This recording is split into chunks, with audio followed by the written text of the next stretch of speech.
Dziś mam dla Was propozycję na maść do suchej, podrażnionej oraz popękanej skóry.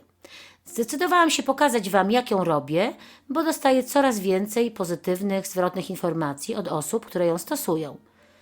Ale już nie przedłużam, w takim razie zaczynamy. Do zrobienia maści będziemy potrzebować lanolinę, wosk pszczeli, olej z dziurawca, olej nagietkowy, glicerynę, propolis oraz wodę destylowaną lub przygotowaną. Dodatkowo będzie potrzebna waga, spieniacz do mleka. Ja mam taki bez sprężynki, ale ze sprężynką też jest ok. Oraz coś do mieszania, u mnie szklana bagietka. Na początku do słoiczka wkładamy około 5 g lanoliny. Do tego dodajemy około 5,5 g wosku pszczelego. W zlewce odmierzamy około 15 g oleju z dziurawca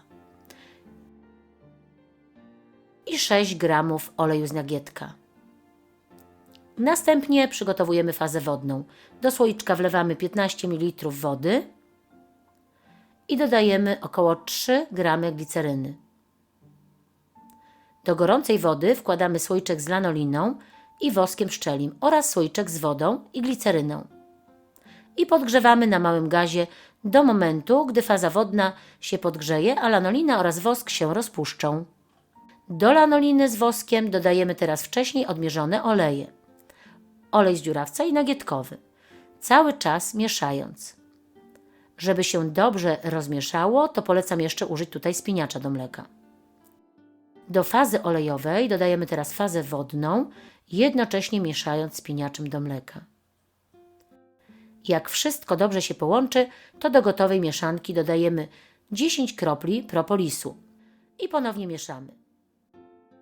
Teraz wystarczy już tylko przelać mieszankę do jakiegoś opakowania bądź słoiczka. I mamy gotową maść. Maść należy przechowywać szczelnie zamkniętą w ciemnym miejscu w temperaturze pokojowej.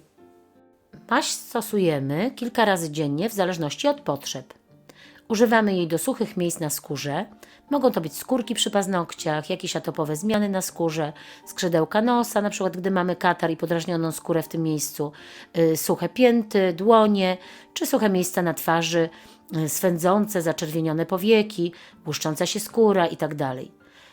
Maść okaże się także pomocna na podrażnioną skórę u osób z problemem hemoroidów. Czemu jest taka dobra? Oczywiście za sprawą użytych w niej składników. Olej dziurawcowy ma działanie regenerujące, poprawia ukrwienie, likwiduje suchość i inne problemy skórne. Olej z nagietka, tu użyty, działa przeciwzapalnie, przeciwbakteryjnie, łagodząco, sprzyja szybszemu gojeniu zmian skórnych. Propolis, czyli jego alkoholowy wyciąg, działa przeciwbakteryjnie, przeciwwirusowo, grzybobójczo, niszczy patogeny na skórze. W maści jest go niewiele, gdyż robiony przeze mnie wyciąg propolisowy jest bardzo mocny i taka ilość wystarczy.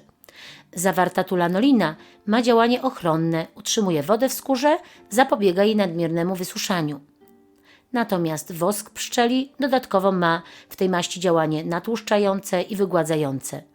I jeszcze gliceryna również ma działanie bardzo dobre. Na skórę działa lekko przeciwzapalnie oraz łagodzi podrażnienia. Zapobiega rogowaceniu i pękaniu naskórka. I to już wszystko.